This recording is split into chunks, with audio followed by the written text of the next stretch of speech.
You're locked in with the Innovators. Make sure to hit the subscribe button and click the notification bell. What's going on? You locked in with the Innovators YouTube. You already know I got the best interviews right here, man. Shout out to my sponsor, St. Ives Blunts. Make sure to go get you one of those.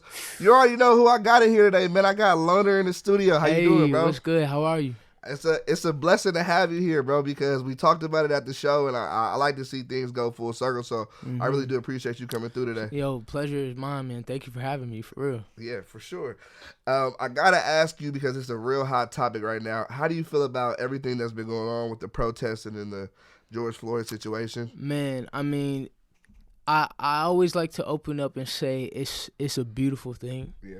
Because to see different communities, different races, different all sorts of people, diversities, all that shit come together for the same cause. Yeah. At a huge, level, like with the masses. It's been big. It's like I don't think anybody's ever seen these communities come together for the same cause for us. Yeah. You know what I'm saying? We've always been at the bottom of the totem pole. Yeah. So to see that is beautiful. It's terrible that what happened was the reason. You know what I'm saying? Like all my love and prayers go out to his family. Yeah. And anybody who endured, what George Floyd had to go through. Yeah. But it really, like, I'm in New York. Yeah. So I'm not even seeing it half the time. Like, if I'm not out there protesting, I could just have my window open. You just hear it. Black Lives Matter. You don't see it. You just hear it in the streets. It's a good feeling. And that it's a beautiful feeling, man. It's empowering. And like, even like, I got a song, Make the Most. Yeah. And in the music video for that, I did a scene at the end where I got pulled over by the cops and I got killed. Yeah. And this was back in September. Yeah.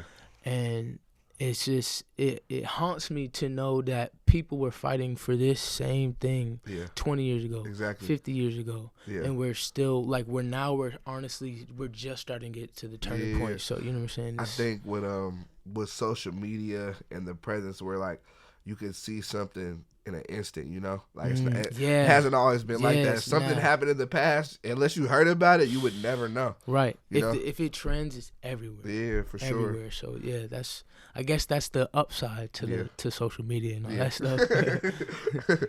How do you feel about the coronavirus, and how has it been affecting, like, you as an artist? Can I swear? Yeah, for sure. Bullshit. I hate it, man. I hate it. But I mean, there's been some good things that came from it. Like we were saying earlier, like, I feel like I'm busier. Yeah. I'm staying more in touch with my fan base, and my fan base is just starting to grow. You know what I'm saying? I'm at the very beginning. Yeah. So, like, this is all new to me, and just seeing this community grow within my music and within my message and what I push.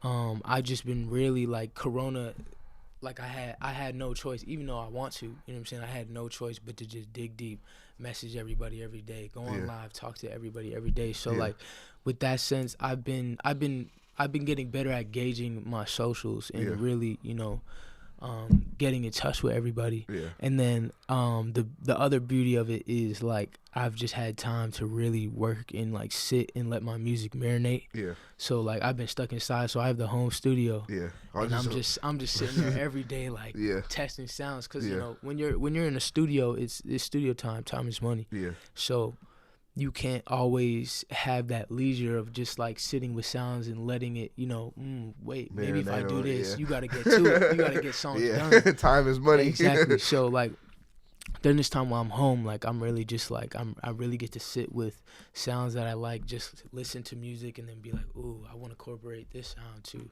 whatever I'm working on. So, yeah. Nah, I like that a lot. Can you tell me, how did you grow up? Did you have your parents around, both parents? Yeah, I was born in L.A. Okay. And it was really just me and my mom. Okay. My dad would, pop up every once in a while, but like, mainly it's her. Like, she's my everything. She's my rock. Yeah. So, we lived in L.A. and we had places to stay, but then there were times where, like, we were both kind of, like, living with family members, like, sleeping on couches type shit. You know what I'm saying? So, there'd even be times where, like, she works on music, and she does music. Hard. Yeah, she had her own group like back in the 90s. Shit, it was crazy. And I would be an infant. I'd be like 1 year old, just sitting on the couch, and she'd be cutting like vocals in the booth, hard. and she'd just take me with her. And so I feel like when I was young, I took all that in subconsciously, and then we drove across country because my family lives on the East Coast in Massachusetts. Yeah. So I grew up there, you know, from like 8 years old. So I grew up there, and it's just been me and my mom. Yeah. Every single day. Could you tell the difference between like LA and Massachusetts when like the move? Like, Definitely. Did you feel it's it? Crazy, and that's like kind of where my name plays into, like Lonr.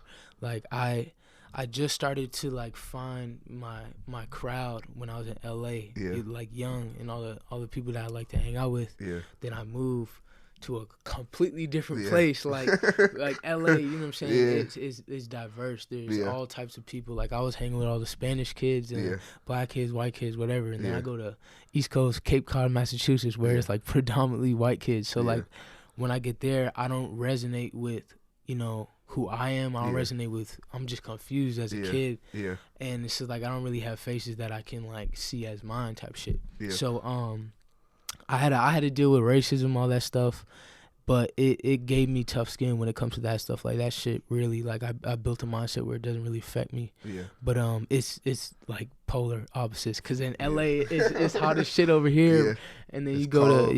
It's brick. How do you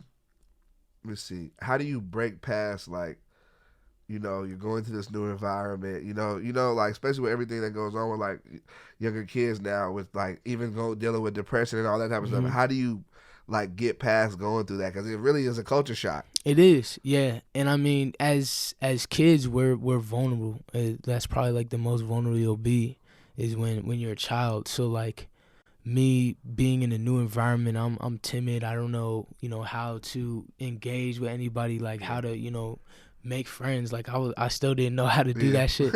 So like it really, like what I would say is to just not be afraid, and if you are afraid, do it anyway. Put yourself out there, put yourself in situations that make you uncomfortable, and you'll learn yourself. You'll learn in every situation like those, where you just kind of adapt to your environment. So that's what I had to do. No, I like that. Have you ever had a normal job? Yes. What was it? I had a couple. I worked, so you know what I'm saying. I was in my latest one. I was in the grocery store. For real? Yeah. I was packing produce, so I went from a produce stalker to a producer. You know what I'm saying? So yeah, I was like, it was like every day, I would probably work at my job for like 4 days a week. Yeah. And then me and my boss were mad cool. So like, I asked him one day. I was like, he told me. He was like, this shit is not for you, bro. He was like, you gotta go. Yeah. You gotta go. Yeah. Cause I went up to him one day and I was like, do you think like I could, like 3 days a week, just 3 days a week, I could go up to New York and just start chasing that shit? Yeah. Cause every day I was in my home just producing by myself, like working on Logic. Like my big bro, he put that Logic on my computer. Yeah. Maybe like freshman year, like 2013. Yeah. And from then, I was just experimenting, because I've always had a love for music, but it was more of a hobby. Yeah. But then once I started like, oh wait, I can do this shit, and like I would show him my music, and he'd be like, nah, go to New York. So then 3 days a week, I would take the bus up to New York, and then come back. Like I like you ask him, I have no money. I'd be like, yo, can I borrow $3 so I can get onto the train to the bus and then go back home? Yeah. And it was that like every day for like 3 years. Yeah. And in New York, that's where you was recording at, or what? Okay. And yeah, me and him were just making moves, making connections, and I was really just like building up my chops. Like we had people that would ride for us and like let us use the studio time where I would just practice writing. Yeah. Cause I got like, you know, the basics of producing down. Yeah. And then I just started, as I got better, I would write for other artists, and then, you know what I'm saying, that just got me into more rooms. Yeah. So now that's hard. Do you ever feel any pressure in music, like to drop or to not slow down? Like how does that feel? For sure. Every day there's like, it's like a roller coaster. There's ups and downs. But the love of music is what keeps me going. Like music is therapy to me. Like I could have the shittiest day. I could be feeling terrible, but then I make like a song that just speaks to me, and then like all that's gone. But yeah, I mean, I think especially when I'm making a lot of music, then it's like, okay, what do I choose from? Because like I have, you know, I step into every genre that I possibly can. Yeah. So, you know, and then there's the people within the music industry. This is probably the most cutthroat industry in the world. So, of course, we're gonna have our battles, obstacles. But yeah, I don't plan on stopping. Off tops. Do you think that fame in the spotlight is good or bad? Like, how do you feel about it? I think it's a double-edged sword. It's good. It's really like a personal thing too, though. Because some people might be good with just being a farmer and laid back. Yeah. But me, I'm the type of person where I'm a loner. And I've spent a lot of time where I didn't get the recognition that I felt I deserved. Yeah. So I kind of made like a promise to myself when I was young that I wouldn't be forgotten. So I want to make an impact on the world, not just the people around me, but on the world. Yeah. So in that sense, I guess... I don't really know. I don't know what you could say was good. Like I think notoriety is good. Yeah. To have notoriety for people to see your accomplishment and be like, yo, he did that. Yeah. But like fame is probably the negative connotation to that because a lot of bad shit comes from it. For sure. Like, I think one of the worst things that I think about fame would be not being able to like go shopping at the mall. Right. You can't step outside. To the grocery store. Like, facts. I would hate to feel like if I wanted like some cereal, I would have to literally ask somebody to go. That's gonna be crazy. That's I guess like being famous right now is pretty good because you just put the mask on. Exactly. Yeah, the mask is definitely allowing people to get out there and do stuff more. Yeah, facts. How did people react to you when you first started making music? For the most part, like when I first started, people really didn't take me seriously. Yeah, they're just like, oh, he's trying to be another SoundCloud rapper. He's trying to just like get on like the easy way type shit. But I don't think people really understood. Like even my best friends, like I remember I was in high school and I sung at a talent show. I was in chorus. Yeah. So my teacher, that was actually one of the first, you know, people that really, not one of the first, like my mom always believed in me. Yeah. But like outside of my family type shit, that was one of the first people that really like showed me that they believed in me, gave me that push. She gave me like this solo shit. And a bunch of my friends that went to the show, they were like, what the fuck? Like, I didn't even know you could sing. Yeah. Type shit, because I just didn't sing in front of people. But like, like when I would work, people would be like, it would be like, yo, nice, this is dope. But like, I could see like it was going in the one ear, out the other. So they didn't really give me the respect that, you know, I'm saying my music, like I feel my music came with. Yeah. But as I started progressing, like they saw that I wasn't just doing it as a hobby, like I was doing this day in, day out. They were like, okay. Then like when I moved to New York, then people were like, wait, what? And I didn't really tell anybody in my town or anything. Just up and left? Yeah, like I just up and left and no one even knew. They were like, wait, you live in New York now? And then the next thing was like people hearing about me winning the Grammy for writing. Yeah. And they were like I didn't even know you were doing this at this level type shit. So I think once like the reward started coming, that's when people saw for what it was. But like I never really focused on that. The Grammy, tell us about that. So yeah, I mean with my journey of going in New York, my big bro H.e.r. One of my songs that I worked on back home. Yeah. And she fucks with it. She was like, I like the vibe. So she was like, yo, I want him to come and write. Let's like fill him out type shit. And we had a session. We created two to three songs that day, I think. Yeah.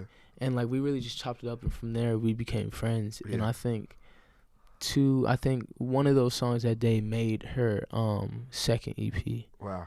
That's hard. So I was on that, and from there she just kept, you know, giving me gems, just like helping me out, you know what I'm saying? Like she invited me to her writing camp, and like anything, like she just tried to involve me as much as possible. So shouts out to her for all the love. And then, you know what I'm saying, what we worked on that project ended up being nominated, and she won a Grammy for it. So, you know, I was part of the process. So. That's definitely something to be talking about for sure. At 21, I was like, oh shit. Like, when did you like say you start taking music serious? Seriously, I think when I was in high school, and when it really started like I was saying, where like I'd be like, I make a song and I'd be so excited to just show somebody like, yo, look at what I just made. Yeah. And like they'd be like, they kind of blow it off, sweep it under the rug type shit. And that kind of just gave me that like, all right, I'm gonna show these niggas, like I'm gonna show them what I can do. Yeah. And I actually had a homie with me that was like, you know what I'm saying, same shit, like singing, light skin. Like, so like we were just doing shit every day, and I think that was like a push for me, where like there was someone else that was like on the same time as me, because I was exactly, I was the only one that was passionate for it. Everybody was just kind of do it because, oh, the mic's there, let's fuck around and do a stupid ass freestyle. But like when I saw someone that had, you know, the appreciation for music that I did, like little sounds, like we would do it, like we would be listening to music, like, yo, did you hear that little bend? Like, you know what I'm saying? So like that shit, when I like, it just gave me that motivation, like, okay, like there's other people out there that fuck with music as much as I do. So I just started going hard. I think that's beautiful. I feel like, and the thing, even when you're on a journey trying to like accomplish something, having somebody else there that is kind of as serious as you makes it. That makes it everything. Like, and that I've always, like, in a way, I mean, even when I was in like elementary school, like I always wanted a band. Like I pretended to have a band and I would just make songs. And my mom would be like, okay, I'm your manager now, so like work on some songs. So like, yeah, it was cool. And then I've always wanted to do like a group thing. You know what I'm saying? I've always wanted to have a collective around me. So like, even back home, like when I started working on music and people saw, they were like, okay, his music's dope. A bunch of people would be around me and be like, yo, and I'd be like, let's create a collective. Yeah. And like I remember one night I had a meeting with like a bunch of my friends.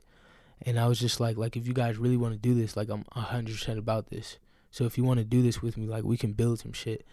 And like I'm pretty sure I used the analogy. I was like there's a meteor coming down to Earth, and we all got a ring with a laser on it. But I can't break this meteor down by myself. But if you all fucking put your fist up and break the meteor down, we gonna tackle some shit. But you know what I'm saying? Yeah. So like, not a lot of people were 100% in with it, and that's what I saw. So I definitely needed to go somewhere else with it. Yeah. Cause like back in my hometown, like there are people that are serious about it, but like I just felt like I need to go reach to a new level type shit. No, for sure. I mean, New York is down there to make a hip hop and a lot of music. Maybe so I'm like, that's a great place to go to. Hell for sure. That's where people move. So for sure. Yeah. What artists did you grow up listening to? Man, I grew up listening to a whole lot of stuff, and like that's why I like to say like that's why I am like I'm not a boxable artist. Yeah. I work on everything. I listened to Nirvana growing up. I listened to all sorts of hip hop, Tupac, Drake, Kendrick Lamar, Tyler the Creator. I was big on Odd Future. That was like a big group for me. Yeah. A$AP Rocky, man. I actually have this composer. Like I listen to a lot of like Japanese classical music. Oh, that's crazy. That shit just hits different for me. There's just so much emotion in it. And this artist Ryuichi Sakamoto. Yeah. He's my favorite composer of all time. So like that, like growing up, like I didn't even listen to mainstream music that much until like maybe like 2007, 2010. Yeah. But before, like I would just listen to movie scores. Like I would only really listen to and dive into music that like hit me in my core, and it was always those strings, like the shit that just rocks your emotions. So like that was where my heart was. For sure. Yeah. How would you say that you developed your sound? Just literally day in and day out. Just pretty much the people who inspire me, like I feel like that's where like I would try their flows, and then I'd be like, wait, I don't want to be like anybody else. Yeah. I want my signature thing to be my signature thing. So every single day I would just experiment with my voice, my sounds, how I come off on the mic. Pause. And and you know, just experiment with that. Just experiment with that like every day. Yeah. And just through experimentation and just like not giving up on my sound and what I liked, like, and then producing, that helped a lot because I could just mix with stuff and then just figure it out. So because when I was like doing some research before the interview, I was looking at like how people described you, and they tried to say like alternative hip hop, and I was like, I thought that was kind of trying to box you in. Personally, I was Yeah. like, because I'm like, I listen to the music, like, it's really all different types. Like, I don't think, Yeah. like, And that, yeah. I was like, alternative hip hop, like, Yeah. who threw that out there? I like that though. I like it when people just be throwing in different genres because they don't know what to call it. But like that's what I like to do a lot too is to marry genres, marry music, like rock with hip hop or the classical Japanese with hip hop or with rock. You know what I'm saying? And just see what I can create. Yeah. Like if you listen to my project, there's probably you can find the core genre within each song, but it's all cohesive in sound. So. Not for sure. Yeah. What is your process for selecting beats and working on lyrics for your songs? Man, it's the same thing like when I was young. Just whatever hits me in my core. Like there could be a beat, and you know what I'm saying. That's why I got my big bro around too, because he's got that ear too. Yeah. So it's like he could hear something that I might not hear, be like, "Yo, you sound crazy on that." Yeah. And then I'll go and I'll be like, "Oh shit, I didn't even know like I was about to go there." Just like where my mind takes me. Yeah. And that also goes into my name, the Land of Nothing Real, is your imagination. And, you know, creativity comes from your imagination and music comes from creativity. Yeah. So, but like normally I love to start from scratch. Yeah. And I like to sit there with the producer and they'll just play chords. And then when they play that certain chord, I'll be like, ooh, stop, play that. And then we'll go on and then we'll just go in with each sound, the kick, the snare, everything until it sounds like perfect. Are you still making beats? Yeah. Okay. And then I like, so before quarantine, I stopped for a while because I was just moving, like building up, you know, my bass and just working on, you know what I'm saying, my sound. Yeah. And when quarantine started, like I got the home studio, so like I had time to just sit and like make beats and just fuck with it again. So that was definitely dope. Artists tell me that they believe like every artist should have a home studio. Do you feel that way? Definitely, bro. Definitely. Yeah. Because like I said, time is money. You're in the studio. You don't have all the time in the world to just mess with music. Yeah. When you're in your home, you can just sit and experiment. Like music is a science. Yeah. Like every time we're in the studio or I'm in the studio with somebody and we're figuring out the structure of the song, like that phrase will always pop up. There's no rules to music. Yeah. Like you don't need it to be set up. You could do however you want. Yeah. But there's definitely a science to it. And when you figure out your rhythm and your feng shui within that science, it's over. Yeah. So. That's how I feel about the interviews. Like once you figure out how to do the interview right and how you want to go about it, then it's like now it's just clockwork.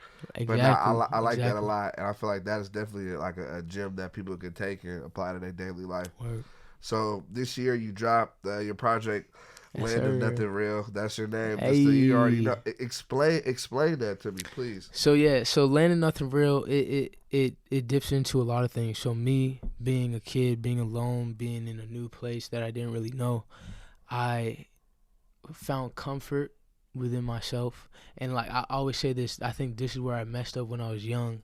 But not a lot of kids are gonna know that. Like you gotta step out of your comfort zone. They're gonna want to stay comfortable. So comfort for me was just using my imagination. Like I could be playing by myself. Like I didn't need anybody to play with. Like, you know what I'm saying, pick up the stick, pretend it's a gun, like aliens type shit. So like that's where like that was the foundation of my imagination, my creativity. Like every day I'm just editing stuff in my head. Like, yo, that could be a spaceship type shit. You know, when I'm a kid, and that moved to music. So that same type of mindset with the imagination and creativity was in music. And I realized, you know what I'm saying, everything comes from our brains. Like all this is just a car for this. You know what I'm saying? For sure. So like when we really tap into our imagination and we're not scared to push our ideas, we can make that reality. So that's the Land of Nothing Real. The Land of Nothing Real is in your head. All your ideas that are just constantly flowing. And like I put it into this, like Walt Disney, the Apple guy, Steve Jobs, they all had this idea. Yeah. And even the Wright brothers, the people who created the planes, everyone is gonna call them insane until they make that reality. Yeah. You know, flying was for the birds until we can do it. You know what I'm saying? So I always want to push that anything's possible if you put your mind to it, and you just got to stay in that land of nothing real and make it possible. So nah, for sure, yeah. you got to reach past the stars. Facts. That's what I always say. People always say yeah. reach to the stars, like reach past the stars. Do something that people haven't done. I like that a lot for sure. So you have on your new project, you have 24K Golden and you have H.e.r. Yes, How did you choose those features? Because those are like two very unique artists to me. Yeah. I you know what I'm saying? Like all my relationships really come organically. Like I don't like really being set up with people. Like I like to build a relationship with somebody and really work with people that like I actually fuck with, because I never want to be, working with someone and then like we have stuff out and then it's just like they turn around and start acting sus type shit. If the energy's not there, for sure. Right. So like with H.e.r, you know what I'm saying? Like I from that writing session we just became like really good friends. That's one of my best friends. So we always help each other out. We're always checking up on each other. So it was actually I think 2 years ago, last year I think, and she performed at Coachella. Yeah. And she was like, "You want to come?" And I was like, "Fuck yeah!" Like it's Coachella. So I'm turning that down. Yeah. Hell, so she, you know what I'm saying? Like she's always been looking out for me and just you know what I'm saying. So it was Coachella. When after Coachella, I went back to LA because that's like in the desert more. I forget where, but go back to LA, and I got into a session with DJ Camper. Yeah. And he had about 3 tracks ready for me when I got to the studio, and we went through them. All of them sounded amazing. Yeah. But Make the Most, that's one that just spoke to me. I went in the booth and just went off. Like I probably wrote that song in like 30 minutes. Yeah, that's hard. 30 minutes, and then she heard it. I left the second verse open. Yeah. And she heard it like maybe the next day, and she was like, "Yo, this is crazy." And then eventually she put the second verse on, and it came to be. And then with 24, we were on tour with Corday, where we met. Sure. And I think we were in Atlanta, and we had an off day. And so like I just got some studio time because like I was just figuring some things out. Yeah. And I told 24 to come pop up on me, and he pulled up, and I had this track going. Yeah. And I was like, "Yo, listen to this." Played it. He was like, like the whole thing played. He was like, "Oh," hops in the booth, spits his shit real quick. Yeah. And we really just made that. We made that song just off the spur of the moment. Yeah. And like we were even talking about it. I was like, I want something to intensify. Like, you know what I'm saying? I want something to intensify the rest of this tour. Yeah. So we made that, and then we were just talking. We were like, "Yo, we should perform this shit." Yeah. So the next day, I performed, and 24 pulls me up on his set, and then we started performing lit. And I tell you, everybody was screaming that shit like they knew the song. Yeah, and it was crazy. Like we made that shit the day before. You know what I'm saying? So like I can see like the energy was crazy. Being crazy. That's what. Yeah. On one of the last shows, he pulled me up again, and that the last hook when it's like hop up in the mosh pit, we both just stage dive into the crowd, bro. Did they catch y'all? Yeah, of course, yeah. I get like on my set, like I would give a little disclaimer because on the whole tour I didn't even have the project out. Yeah, I had 3 songs out at the time. That was AM, no, only 2, AM and Safe Zone. Yeah, and so I was performing a lot of unreleased shit. So like even people would be hitting me like, "Yo, can you drop that song?" And then they still say the lyrics, and you know what I'm saying, like just trying to keep that energy up and actually doing it. Like people know the shit, and trying to captivate people as much as I possibly can. Like my last song, AM. Yeah. That's when I was stage dive, and I'd be like, "Are you gonna fucking catch me if I jump in this bitch?"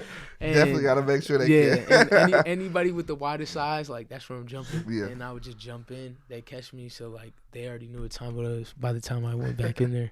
Now that's hard. Yeah. What was you say was the mindset when you were putting the project together? It's really everything like spurs from feeling. Yeah. And the emotions from this first EP are really backed up by longing, desire, and love. And I think those are 3, main emotions of a loner. You know what I'm saying? A loner searches for love. That's why they're alone. They have the desire for whatever it is that they don't have, and they have that longing to get to it. So it's like, I was really just speaking from the heart, and it kind of just came to be like, and I love the EP because each song is kind of like a stamp in my career. Like Time, first song on the track, that was a song that was Play for Her that got me into the writing session with her, and I made that back at the crib with my homie. So like that was the first song that kind of like gave me my stepping stone. And then from there, like I was just working with other people, and I can literally express each feeling that what that song gives me because it was a certain point in my life. So that's hard. That's hard. Who did production on the project? Landon of the Real. Okay. So my boys Zach and Roger out of New York, two dope ass producers, crazy ass producers for Jordan and Legion. Ali, DJ Camper. But like and Powers Pleasant. That's hard. So like these are all people that like I'm really cool with, and I just built a relationship, like built that tight knit where we work so much where like they just know my sound. Like we already know what to do when we get into the studio. So do you have a favorite record on the project? I think it varies. It varies with my mood, but like for most of the time it's Unruly. Yeah, because that's just like how I like to live. I just like to live reckless on the edge type shit. I want to ask you, can you talk about the process of putting a project together? Like, how was that for you? Like, do you make like 50 songs and you decide like, well, how do you do it? Yeah, you just make music throughout the year. Then when it feels like you starting to get like those crazy ass records, like I think music. I know music is a hit or miss. You know what I'm saying? Like sometimes you have this vision and it doesn't work out. You just keep moving on to the next one. But I think that's probably the hardest thing to do is pick that track listing where especially like if you already have stuff out. So like you kind of have to follow, especially with somebody like me, where I like just to work on all types of music, and I just want people to hear like what I created type shit. But like people also come for a sound. So you also wanna feed them what they're hungry for. So who's like when you're deciding for the tracks, is it just you? How many people you have like helping you out with that? I feel like that would be hella hard to do by yourself. I think honestly it's harder when you have more people, putting their 2 cents in about your music. Because an artist, especially an artist that has an appreciation for music and what they do, they know what they want. They know what their sound is going to be.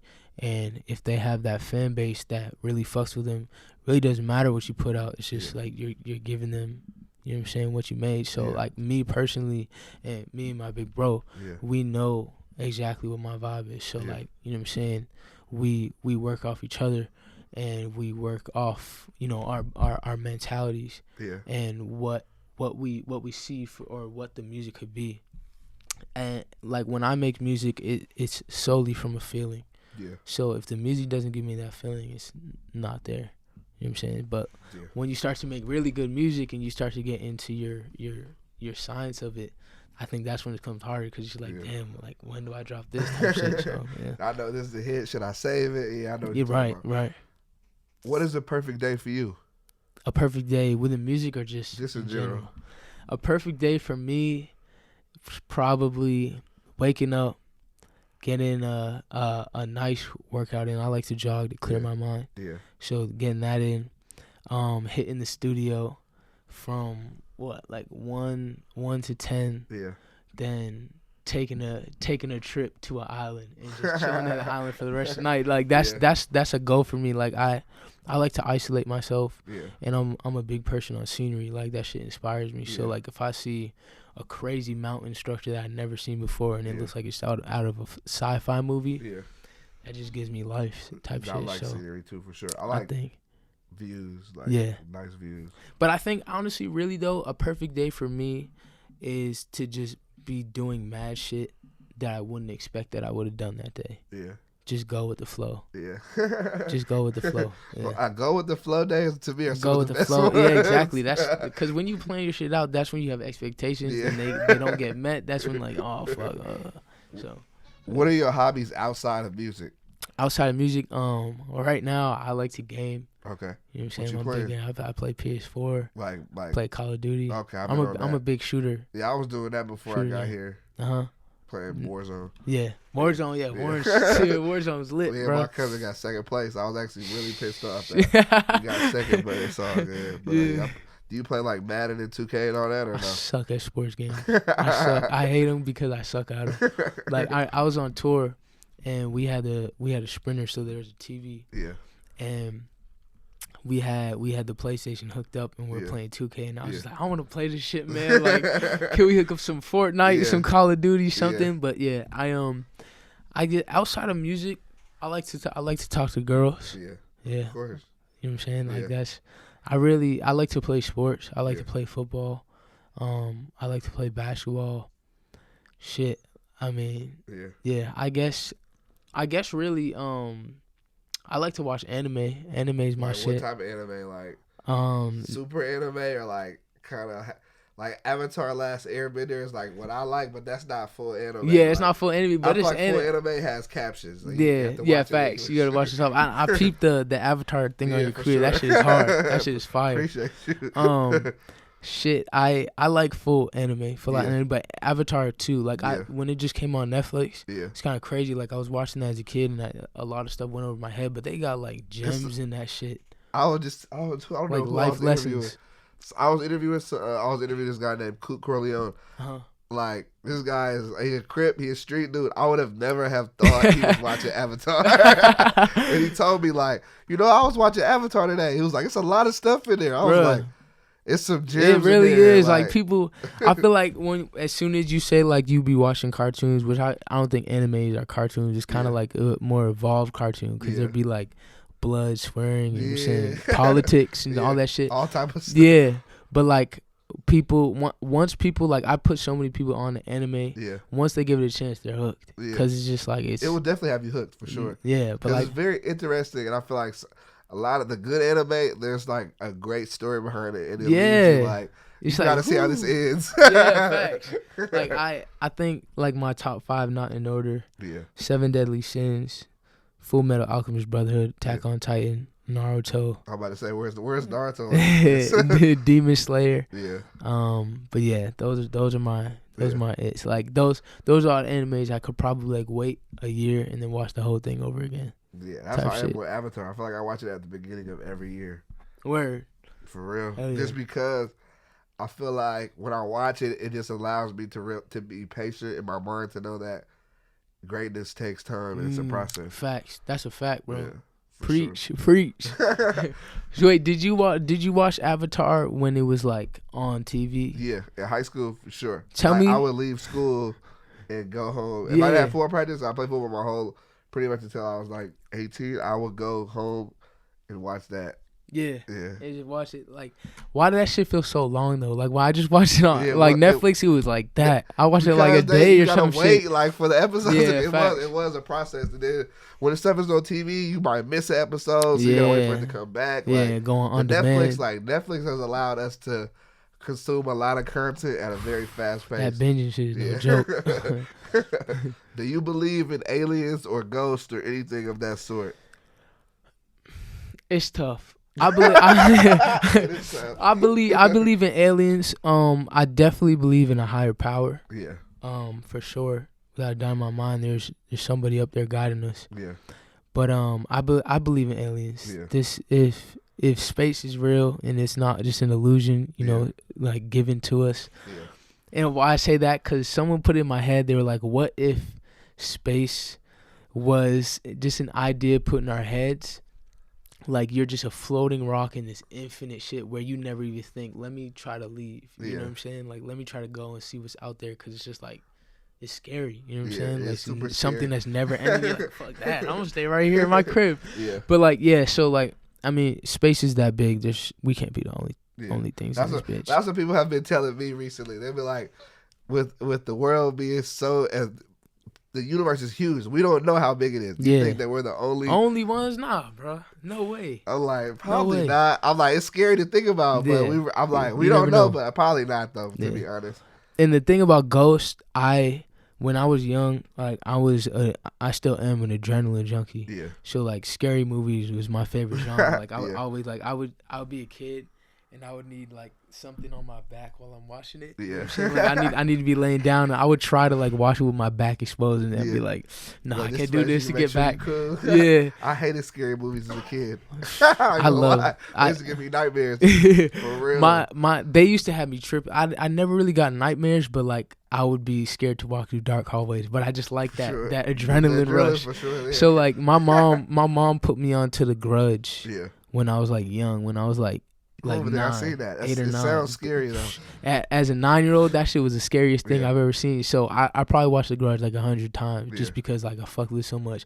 And me and my grandmother during like October, they would have like the 31 days of Halloween, and we would just sit and watch horror movies all day. So like I was always trying to find ghosts. Like I'd be a weird kid with my friends. We would go to cemeteries at night. Like go to abandoned buildings at night and just try to like see some creepy shit. And I never saw anything. So I was like I never said I did that. I was different. It was too scary to do some shit. I was always being a fool, bro. That's hella funny. This has been like my new question that I've been asking everybody I interview, because I feel like we've been seeing a lot of stuff on social media and everything, but like we see a lot of guys talking about their music, you know, spending a lot of money on girls and doing this and doing that. How do you feel about tricking? Do you think that's a thing that you partake in, or like, do you feel like that's a bad thing? Wait, but like, what does that mean? Tricking? I mean, my definition of tricking is spending money on girls that don't rock with you like that. Fuck no. You feel me? Like low key, I be simping. I'm a simp. Like I got a simp anthem. It's called "Jump" on the Land of Nothing Real. But like, that's a whole nother level. I would never do that shit, bro. Like I will. She has to earn that from you. Yeah, she got to earn that from me. Like, and I think it's got to be like an equal front. You know what I'm saying? Like, she's got to fuck with me just as much as I fuck with her, and she's got to ride for me just as much as I ride for her. Yeah. I reciprocate energy, and if energy isn't reciprocated towards me, then you're cut off. You know what I'm saying? So like, I'm not with the superficial stuff either. You know what I'm saying? Like normally, like when I vibe with somebody, it's somebody who has appreciation for maybe like the little things or the things that don't have a dollar sign to it. They have value within your own, you know, your own like interpretation of what it is. Right. So like I'm not with that. It's just funny because I put on Twitter, I was like, how do you show a girl that you care about her? And then somebody said, buy her a baby Birkin. Fuck that. Hell no. She was just like, I'm like, buy him a Birkin bag. Nah, no way. I'm not even gonna buy my own Birkin bag. I'm fucking gonna get you one. What is your favorite food spot right now? Ooh, that's tough. So out here, Mel's.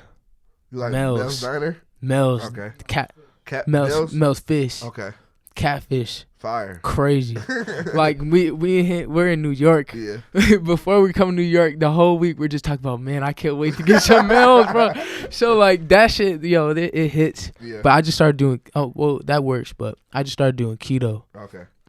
Hardest shit I've ever done, but it's tough. But like back home in New York, there's this place called H.e.r. ramen. Yeah. Like ramen noodles and sushi is my favorite type of shit. So like. That place is cool. Like it literally looks like an old school like Japanese ramen shop. Like did you see Naruto? And you just like you go in.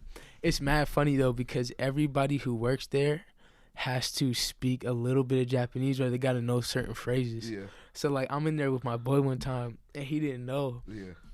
And how it's set up is like there's like this barrier where you can't see their face. You can only really see their chest and like bring out the food. Yeah. So the dude's like, "Itimate nida," like he said something in Japanese. And so my boy thinks he's Japanese and the dude turns around, he's like, "Oh yeah, you want some water, bro?" And he was just like, "What the fuck?" So like I like that's probably one of my favorite spots. That's hard. Yeah. What is the difference between ramen and pho or pho? I think it's really just the noodle. Like pho is kind of thinner. Yeah. Yeah, ramen's like I don't really know, but like it's pho feels lighter to me. Okay. I like pho too though. Pho goes hard. See, I never had ramen. Pho might be the I only had bougie. pho. Pho might be the bougie ramen. Okay. that might be it. I don't know. How do you handle people who didn't support you at first, and then of course now they want to be all in your face when they see you having success? I don't hold any type of animosity, but I see it for what it is. You know what I'm saying? Like I just keep it a buck. And like if they want to be like say to me type shit like you changed, I'm like I changed for the better. Yeah. And you didn't move with me. You're only with me because of success. Like you weren't like how they say you weren't with me shooting in the gym. So like I don't hate them for it because everybody has their own path. Everybody has their own decisions to make. Yeah. They don't have to ride with me, but if you're gonna try to hop on that train afterwards, like you know what I'm saying, like, that ship is sail, bro. Kind of like too late. Yeah, cause it's like this.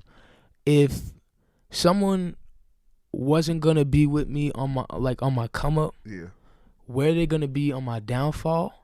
And then where are they going to be when the next opportunity comes around? I need people to ride for me and be with me in my circle. Yeah. So I don't want someone that's going to be here and gone the next. Like I want riders for real. Sure. So like for sure. for my own sake, I can't just be like, oh yeah, hop on. You know what I'm saying? Like fly by friends and people around hell you. no. I like to ask this question to everyone I interview. If you could pick yourself to be any animal in the world, what would it be and why? So I have like the top 3 animals and I don't know which one to decide. All right.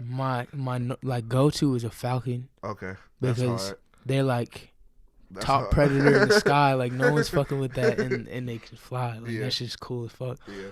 And then I think panthers are tight as fuck. Yeah. Panthers are raw. They're cool as hell. Like they're just like lurking. You know what I'm saying? Like ready to pounce.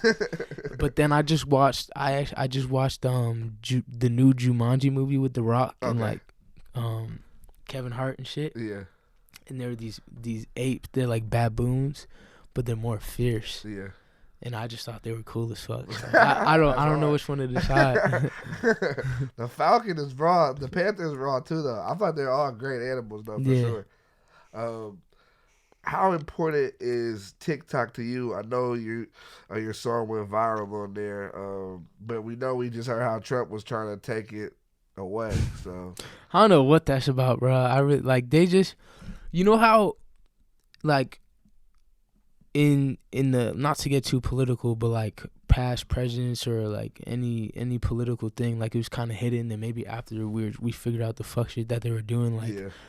I feel like Trump just like doesn't care. He doesn't care. Like he's just in your face. Like this is what I'm doing. I'm about to fuck shit up. But here you go. Yeah. But yeah. I mean, shouts out to TikTok. TikTok is like huge for me. Yeah. You know, I feel like there's definitely errors of promotion and marketing within music, and you know before TikTok it was SoundCloud. You know that's how people got their way up, and like now it's TikTok. Like TikTok is music's best friend today. And shouts out Charlie, shouts out Dixie. They were the first ones to put me on. The D'Amelio family. She did a dance to my song, and then it just caught on. Like, but TikTok is crazy. The algorithm is like wildfire. You get one thing that catches, you're out of there. You're out of there. Which is raw. I think the thing that I think it's Triller how you get paid if your song plays for 30 seconds you get paid. Really? Yeah, that's what I just found out recently. I don't know if TikTok is playing people for their songs or how that works, but yeah, I think they're starting something like that. If Trump doesn't fuck it up for us. That's what I've been telling people recently. Well, Instagram as well. No, they don't pay, but they should. Like, imagine how people playing music on their story. Like, yeah, right. I don't know how that works. I don't know. Instagram don't pay nobody though. I'm sure it's about to change. Instagram doesn't pay people who get millions of views on the video. Yeah, no, that's crazy. It might. YouTube, that's like a lot of money. You feel me? That's facts. You feel me? I don't know how that works. Yeah, but I mean, like we're in the quarantine stages, so I feel like the digital world is about to be enhanced like tenfold if we don't get out of it soon. For sure. What advice can you give to independent artists? Believe in yourself. Wholeheartedly believe in yourself. Don't give up on your vision. Don't give up on your sound, because if someone is willing to fuck with your sound and your vision while you're independent, then you can just keep rolling with it. Yeah. And if you lose sight of your vision, you lose sight of your sound, someone will run with that. Yeah. So believe in yourself. Never give up. There's so many ways for you to get out there, like TikTok, all that shit, distribution, all that shit. So, you know what I'm saying? Just keep the grind. Like, it will come with consistency and hard work. So, yeah. What is something that most people don't know about you? It's crazy because I kind of just like let everything out. Yeah. You know what I'm saying? Like, I'm a vulnerable person. I'm vulnerable with my music. I'm vulnerable with my supporters. Yeah. But the one thing that someone doesn't know about it, I want to think of something interesting. Shoot. I don't know, man. Like, I don't really know anything that's like crazy, because I put everything out on the table, huh? You don't have one? I don't know. I just leave everything on the table. I guess I'm a freak in the sheets. I don't really be saying that much, but what do you need to get into your vibe in the studio? I don't need anything. I just need to be there. You know what I'm saying? Like, I don't really have like a ritual or anything. Yeah. Some people like they gotta dim the lights, they gotta do this, they gotta do that. Yeah. That's what's like up, that's just cool. Yeah. Like when you get the lights to a certain, like, it enhances the vibe. But like, if I was in a bright room, I could still make the same music. So, yeah. Okay. Now I like that. Do you look at the comments to see what people say about you? Yeah, every day. Yeah. I go through every single one of my comments and respond to. Good or bad? Both.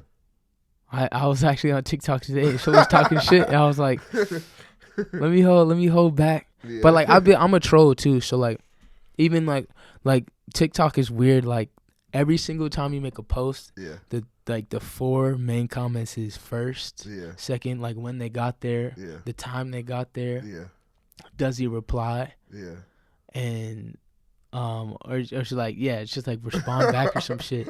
So like, someone would be like, do you reply? And I'll be like, no. Yeah. But it's like kind of funny because they'll be like, oh, I'm sorry, but like, I replied. So it's like, you know what I'm saying? It's like, I just like to fuck with them. But I look at the bad comments. Yeah. And you know what I'm saying? I look at them for what it's like. I don't really let it get to me. Yeah. You know what I'm saying? And if it's something that can like help me, like constructive criticism, then I'll take that. Yeah. But if it's just somebody hating, I'm just like, anybody who's gonna go out of their way and say some like foul shit or like say something to hurt somebody, is either doesn't love themselves or doesn't have shit to do. Yeah. Where they're just like, let me fuck up this person's head right now, and they don't really understand like the gravity of that. Yeah, like I even like one of my homies was like, she makes TikToks. Yeah. And she made a post like saying all this shit like, yo, people like don't understand like how it feels when you comment, and I just had to be like, yo, you're amazing. Your light shines brighter than a million suns. So don't all these little kids on TikTok that don't know the gravity of what they're saying, don't listen to that shit, because I think I do look at comments, and I think that it helped me a lot because on my early interviews, so interviews that I had done, like, you feel me, say 2 years ago or anything, people would comment like, why you keep saying off tops? Why you keep saying this? But those are things I had to work on as being an interviewer. But it's like, when I started interviewing, I thought I was cool, but it was still something I was learning on the fly. Right. Like, you just don't pop up. And exactly. But then this is speech as well. So it's kind of like, you got to learn how to talk. Right. And like even on that tip, it's like, you keep like I say like a lot. Yeah. And I say, like when I'm talking about something where like I'm trying to get my point across, I'll be like, and I like you'll probably hear it in my interviews. I just like, and I think it's kind of cool too, because people will troll you off that, but then you could just run with it. Yeah. And like look at her and be like, off tops. Yeah. You know what I'm saying? Like off tops is not bad. Like, I don't think that's bad at all. No. I'm gonna keep saying it, but like I feel like those when people like put your habits on notice, then now I'm noticing it more. Yeah. So that's why I feel like I do say it less at times. You feel me? That's not. I don't even think that's a bad thing. You know what I'm saying? People just like to pick at shit for no reason. Like, I don't know why, but then like you said, like it's a good thing to look at. So you know exactly how to make it happen. Facts. What's the place you want to travel to? I want to go to Japan. I want to go to Fiji too. Fiji is hard. I want to go to both of those places, but Fiji is like... Fiji would be crazy. Yeah. I like at one point in my life when I'm like $50 million in, I'm probably gonna try to buy an island. Yeah. Or I'm just gonna escape to one, fall off the face of the earth type shit. Both of those would be amazing. But yeah, I've always wanted to go to Japan. Japan, the culture, everything about it, like I've loved since I was a little kid. So yeah. That'll be hard. Hell yeah. Do you have a celebrity crush? Celebrity crush? No. No, not really. I don't be crushing it really anymore. I see girls that are beautiful and I'll tell them, I'll be like, yo, you're amazing type shit. But I don't crush anymore. Yeah. I mean, I think the moment like I'll crush is when I actually meet them. Yeah. And I fuck with their personality too. Yeah. Cause like everything, you know what I'm saying? Everything is kind of orchestrated within the industry, so you only see what they let you see. Yeah. So like when I was younger, of course, like when I was watching TV shows, like I was crushing on Zendaya and stuff. But like now I'm just like, you know what I'm saying? If bae comes, bae comes. Yeah. What is the biggest lesson you've learned in the industry so far? Biggest lesson I learned in the industry is that, you know what I'm saying? Going back to what you said about like what would I say to independent artists is believing yourself and never second guessing who you are and what you stand for, because people will come in and make you do that. Yeah. And they'll do it without you even knowing. Yeah. You know what I'm saying? They'll make you second guess and question who you are and, you know what I'm saying, everything about you. But everything about you, or like I had to come to the understanding that everything about me got me to these moments. Yeah. So why, when I'm here, do I have to change that shit? Yeah. You know what I'm saying? So that's just what the industry does. It breaks you down. Yeah. But you gotta have tough skin. For sure. So. Tough skin is definitely a thing that everyone should work on and try to develop for sure. Facts. Especially trying to be, I think in any industry. But especially industries where people are going to be critiquing you. Yeah, exactly. And people are going to be judging and talking about you. Yeah, sure. What's the first thing you'll do when the quarantine is over? Oh my God. I'm about to go to my favorite ramen place. Yeah. I'm going to go get some ramen, eat like 5 bowls on some Naruto shit. Yeah. But yeah, I mean, I don't really have time to vacation right now. You know what I'm saying? I feel like that'll be like in my head, my go-to. Let me go take a trip to the beach or some shit. But you know what I'm saying, I can do that whenever. So or I can do that when I can chill. You know what I'm saying? I don't have time to chill right now. So I think definitely go to a restaurant, like just something that I haven't been able to do. Oh, walk outside with my mask off. Fuck it, shit. Fuck it, mask off. For my final question, I want to ask you, what advice could you give? What advice would you give to your younger self? Like, was there anything you would tell the younger you? Just going right back to it. Don't second guess yourself. Believe in your vision, because you are the only you that you can be. Like, when I was on tour with Corday, I just found this random ass statistic, and it was like the odds of being born are 400 trillion to 1. Wow. 400 trillion to 1. Wow. There's no man with that amount of money in the world. There's nothing with that much abundance in the world, I don't think. Yeah. You know what I'm saying? Besides like trees, I don't know. But like fucking you probably have a better chance of winning the lottery like 5 times than being born. That's so crazy. We're meant to be here, and no one can be you. Like that saying that Kanye West said, there's always going to be someone that's prettier than you. There's always going to be someone that's better than you. There's always going to be someone that's smarter than you. But there's no one that can be you. Yeah. And that's one thing that we can hold from life to death. So I would tell myself, just believe in yourself 100%. And also stay uncomfortable. Because the more uncomfortable situations you put yourself into, the more comfortable you're going to be with yourself, and the more comfortable you're going to be with every situation that you run into. So, yeah. No, tops. You already know it was a pleasure for me. Do you have any final words for the people before you get out of here? I love you guys. Shouts out to everybody watching this. Stay amazing. Stay happy as possible, and keep your light. Give your social media so they can know where to follow you. Yes. You can follow me on Instagram at one LONR, Twitter 1LONR1, TikTok 1LONR. That's it. Hell yeah, Lonr, I appreciate you. Hey, appreciate you, bro. Yes, sir. You're locked in with the Innovators. Make sure to hit the subscribe button and click the notification bell.